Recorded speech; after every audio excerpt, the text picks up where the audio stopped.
Ladies and gentlemen, seekers of truth and knowledge, welcome to an experience that will take you on a captivating journey beyond our world. Today we have a special treat for you as we sit down with the renowned Andromedan Contactee Alex Collier. Prepare yourself for a rapid-fire question and answer session that delves into the depths of cosmic wisdom and unveils the mysteries of the universe. As always, please remember to like this video and share it with your friends and family. That way, it gets seen by more truth seekers. Also, remember Alex hosts a live webinar 3 times a month on a Friday at 2 p.m. Eastern Time, so be sure to visit the link in the description for more information. But for now, here are today's rapid-fire questions and answers.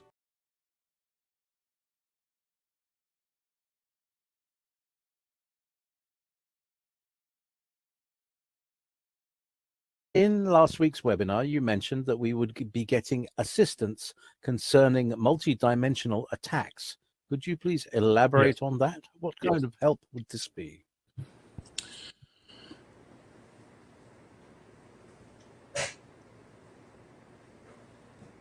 On a consciousness level, many of us are already on 4D. Our physicality is adjusting now and is ascending. It is adjusting to the new frequencies. I believe that's why they're blacking out the Schumann Resonance, because they don't want us to know.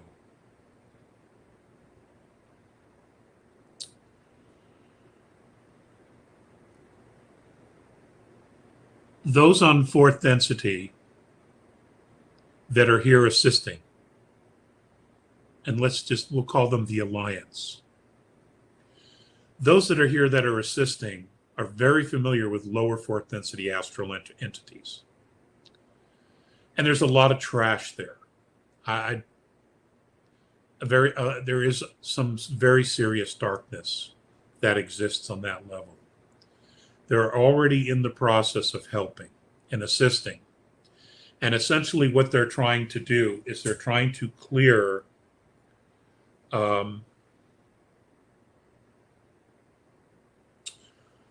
I think they're calling them white zones, where they're able to clear a bandwidth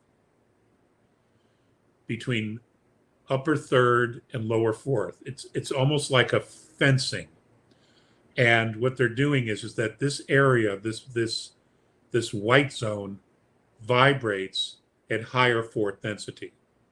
So it's literally a portal, I guess is a good word for it, is a portal.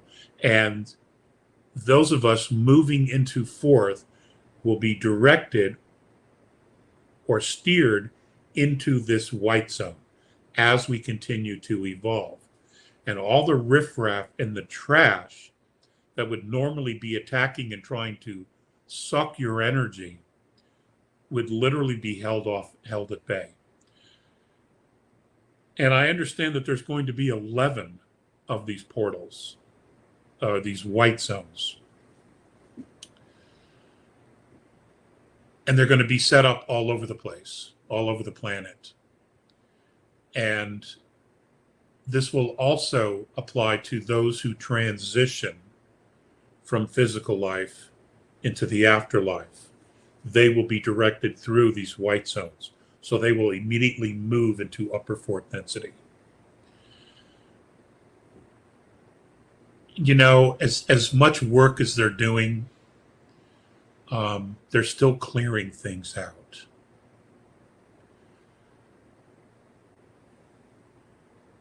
But they're all in. They're all in on making this happen. And the reason for that is that they understand very well that we have been knowledge regarding our world and the spiritual world around us. We have very little knowledge or applicable knowledge about it because it's been withheld from us. Not only that, but these dark areas, these dark energies were encouraged by regressive ETs, regressive aliens, regressive dimensional beings to come in here and feed off of us, to keep our frequency low so that we would continue to be a food source, that we would not be able to escape this realm that we find ourselves in.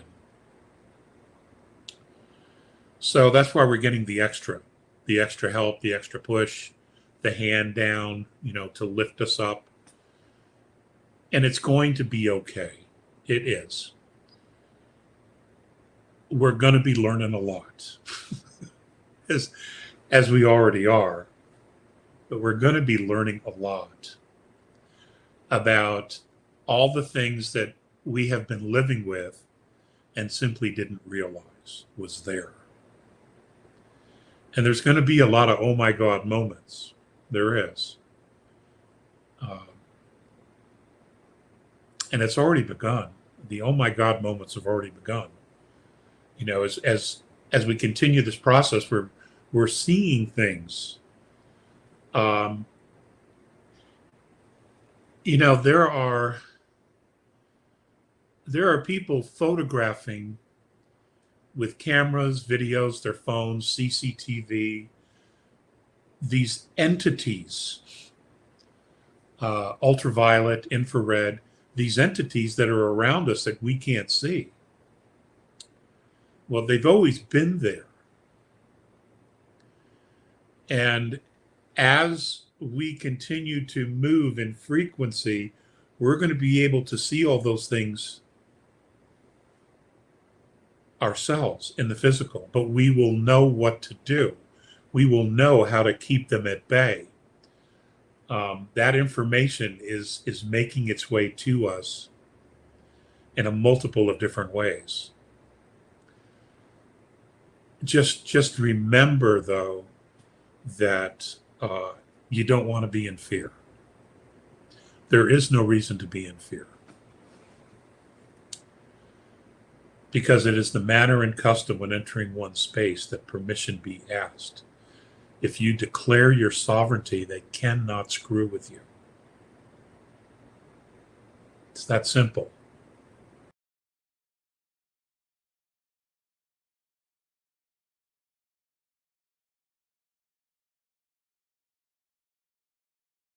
Hi, Alex. What do you make of the Schumann Resonance not being online for several days? And thanks for these Friday events. I love listening to your no BS commentary.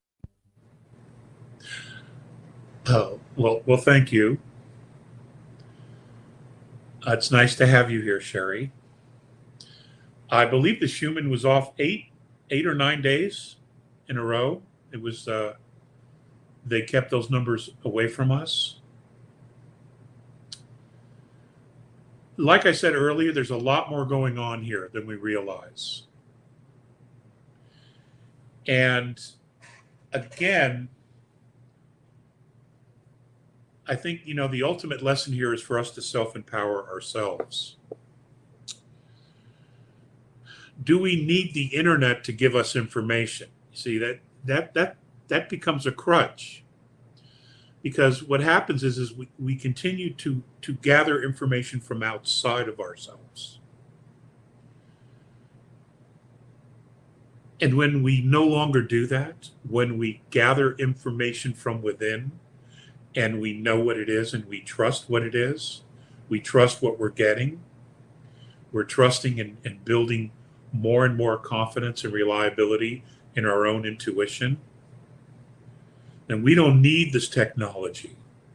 What happens is we become, instead of digital warriors, we become senseis, we become gurus, we become Jedi, because we're at one with Source.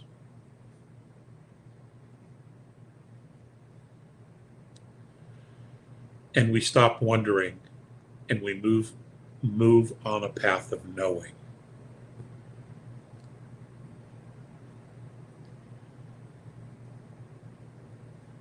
I'm at a point myself where I don't even like to carry my cell phone anymore. I don't even want it on me. And it might surprise you guys to know that my computer's off most of the time now. It's just like,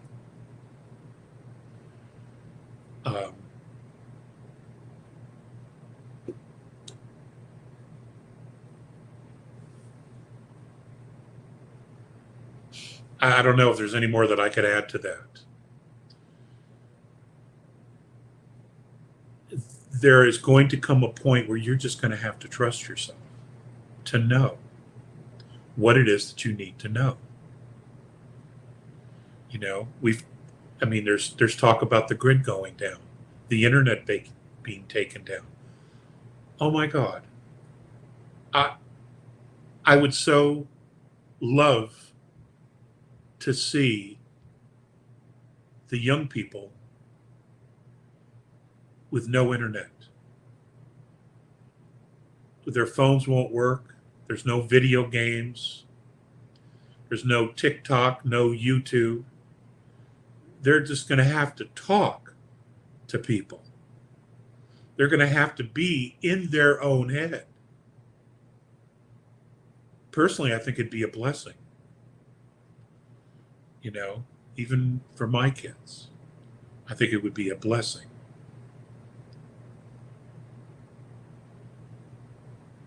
They would have to have conversations, genuine conversations, and not text each other in the next room because they think that's a conversation when it isn't.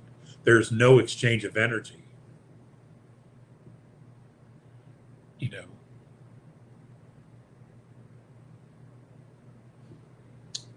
Well, anyway, I'm heading in that direction anyway, for me. To me, all this technology's become a leash. And I fucking resent it. I really do. I really do. But that's me. That's me.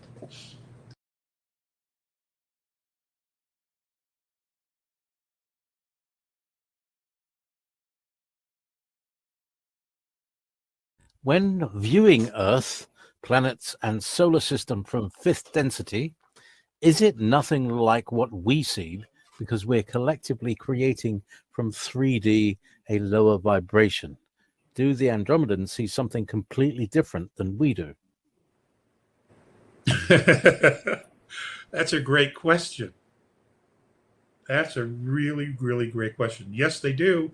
But, you know, so do the Pleiadians, so the Arcturians, and all the other groups that are here that are fifth and fourth. Of course, they see something different because they're already living in a different reality. This is why it's so important to pay attention to what it is that we haven't been able to see. Because as we raise our vibration, we are moving in to another field of reality. It can be likened to, you live in Tupelo, Mississippi, and you've grown up the whole time living there, and then you get in the car and you drive to Southern California. That's a whole nother reality than Tupelo, Mississippi.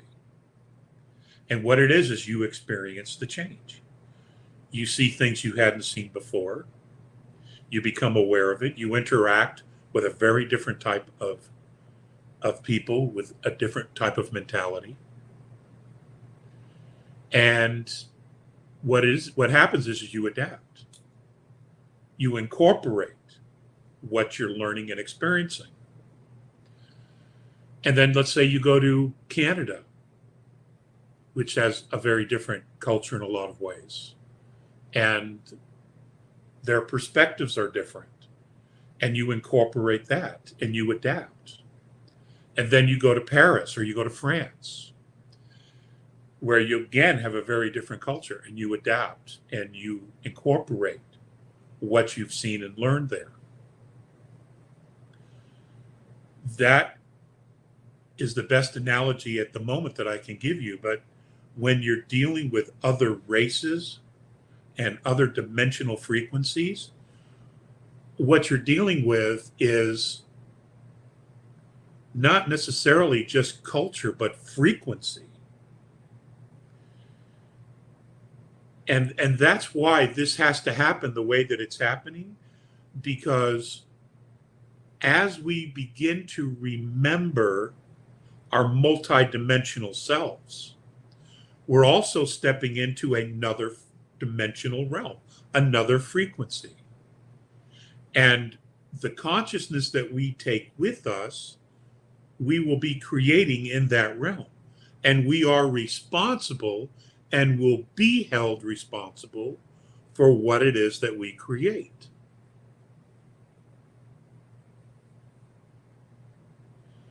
So it's a process. It's like going from elementary school to college. It's on you. It's all on you. And if you don't step up, you're out of here.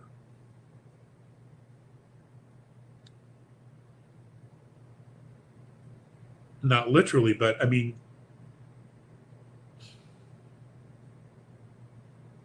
you're going to be held to a different standard.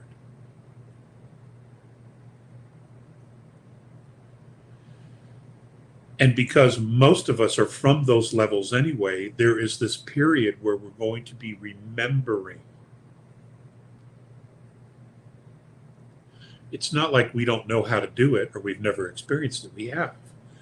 But it's a letting go of the old programming, and it's stepping into our personal power and adopting and adapting to the new paradigm.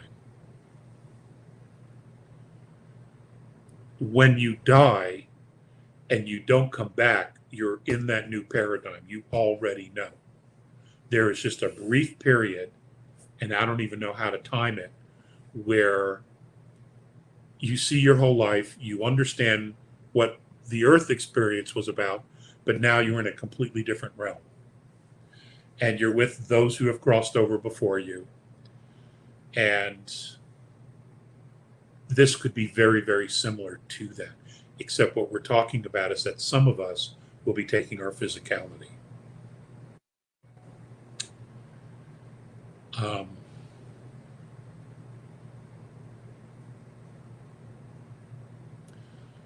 I would say books will be written about this period, but we're the books.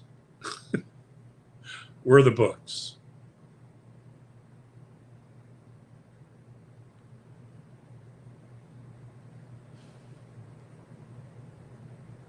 You know, there's a lot of other smarter people who probably could explain this better than I just did.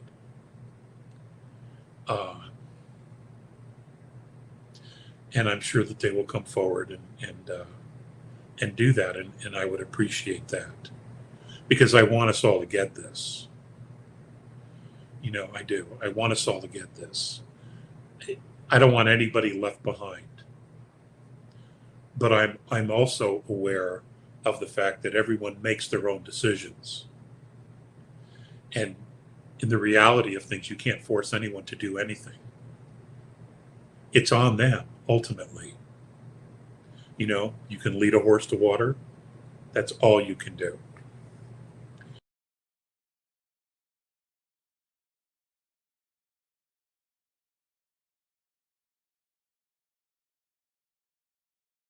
Hi, Alex and team. What's your take on the A's take on the quote language of light unquote? Sources language comprising light, sound, sacred geometry, and cosmic info, bypassing the traditional language senses of the brain.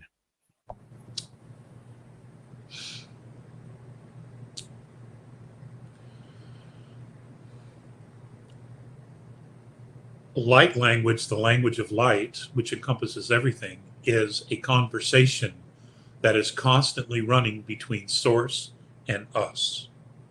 That's the A's take on it. The language we use to communicate with each other is just that. But the language of light is how we all communicate, is a continuous conversation and dialogue between ourselves and source. That's their opinion. And that's a very, very deep subject, which we should probably talk about on a future webinar.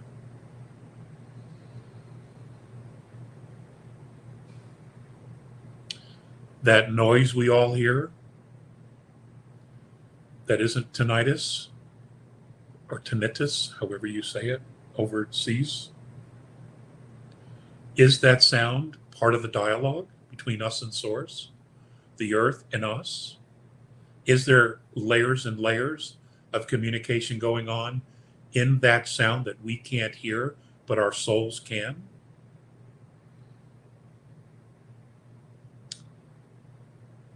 Probably. Remember, we live in third density, a band of 72 sound frequencies, color, light, and sound. 72 bands. How often do we even stop to think about that? When we hear a piece of music, how much of that do we hear? Do we hear all 17 bands of frequency? Or do we hear maybe 10? When we're in nature and we experience nature at its fullest and we totally become one with it, are we feeling all 72 bands of frequency and light? Most of us don't even stop to think about that. But that's the realm we're living in now. It's 72. Some of us are somewhere around 101, 102 because we're moving into fourth. So we've already expanded that. We know we're going through changes, but are we thinking at all that, wow, I'm now experiencing other bands of frequency and light? Most of us don't even think that way. But that is, in fact, what's happening.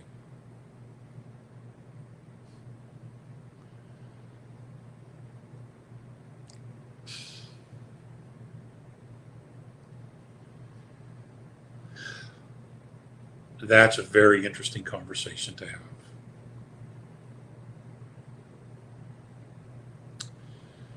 And Dan Winters and many other people would be excellent to have a round table with to talk about those things. Dr. Sala, did I say Elena Danan? Yeah. And there are many others, Laura Eisenhower, excellent conversation to have. And I'm sure there are many other people that I'm just simply not aware of who would have some expertise in this field.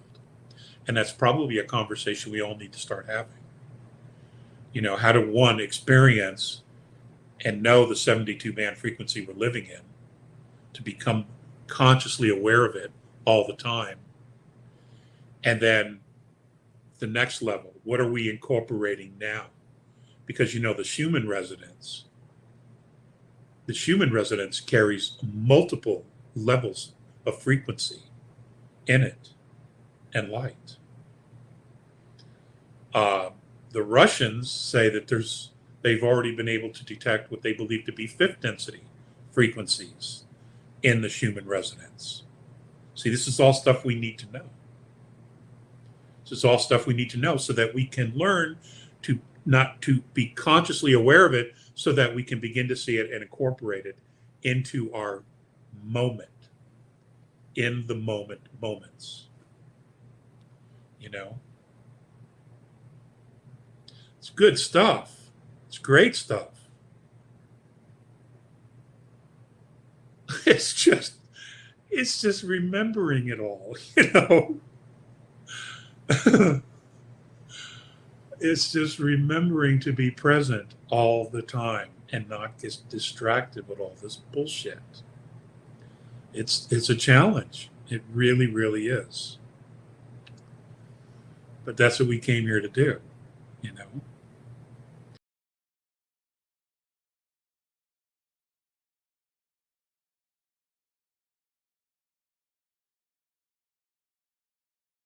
Hello, Alex. Will we see teleportation jump rooms in the near future?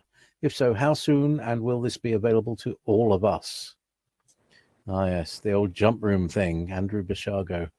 And, what was his name? I used to have him on my show.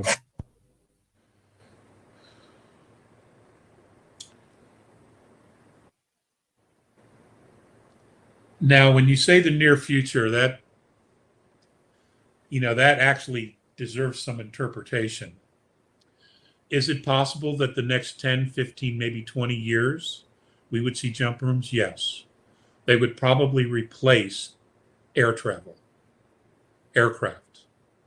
Maybe not off world, but on Earth, you would go to an airport, and those airports would, instead of aircraft, I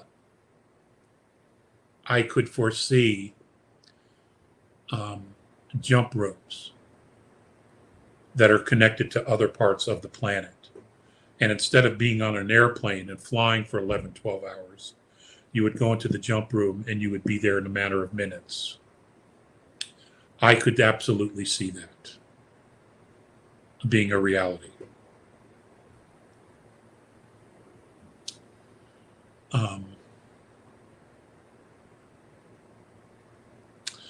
Because air travel and that kind of travel can be very hard on the physical body. Not to mention the fact that you lose a lot of time in days, and airplanes are literally petri dishes with wings. You know, and they have the ability to raise the oxygen level in every aircraft, but there are laws keeping it where it is. And that's a system that's very broken as well. It's very broken. And I'm not even wanting to get into that today.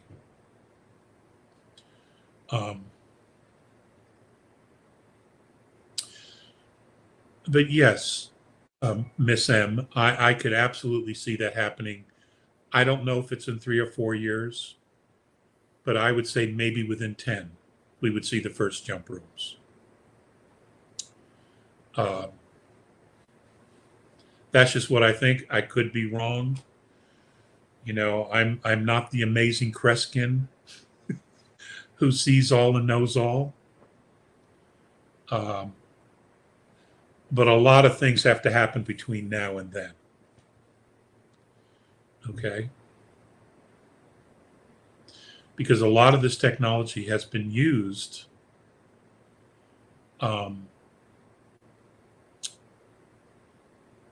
in a negative field.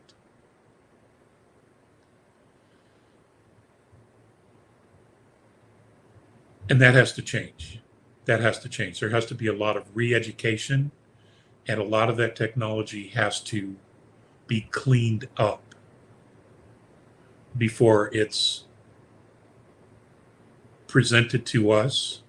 Because you have to remember, we're moving into a positive field. The technology has got to match that field. It has to be positive field. All right? So everything has to be in synchronicity. A holistic approach to living in all ways has to come together. And that's just how I see it. Next question, please. It was William Stillings who told me about the jump rooms there. Okay, and I'm he sorry. said that I'm sorry. That's all right. No, he and Andrew Bicciardo, and he said Barack Obama as Barry Soetoro were some of the kids who were experimented on. Yeah, I've heard that. I've heard that. Yeah, so he used to say that you take a bottle of water with you because it somehow uses up water, and you take a bottle of water so that and you end up really thirsty when you come out of it. That's a terrible side effect of the jump room. There you have it, fellow truth seekers. An enlightening and exhilarating rapid-fire question and answer session with the remarkable Alex Collier, sharing his profound encounters with the benevolent Andromedan extraterrestrial beings. As we continue our cosmic journey, let us embrace the wisdom of the Andromedans and carry their message of love, unity, and compassion with us. Together, we can create a world where humanity stands united, ready to embrace the wonders that await us in the vast expanse of the universe. If you found this rapid-fire question and answer session fascinating, hit that like button and share this video with your friends and family. subscribe to our channel, and ring the notification bell so you never miss out on more captivating content like this. Thank you for joining us on this incredible adventure. Until next time, may the stars guide you on your path of enlightenment and exploration. And remember to always seek knowledge and stay curious. If you want to get the latest information from Alex Collier, we host a live webinar 3 times a month on a Friday at 2 p.m. Eastern Time.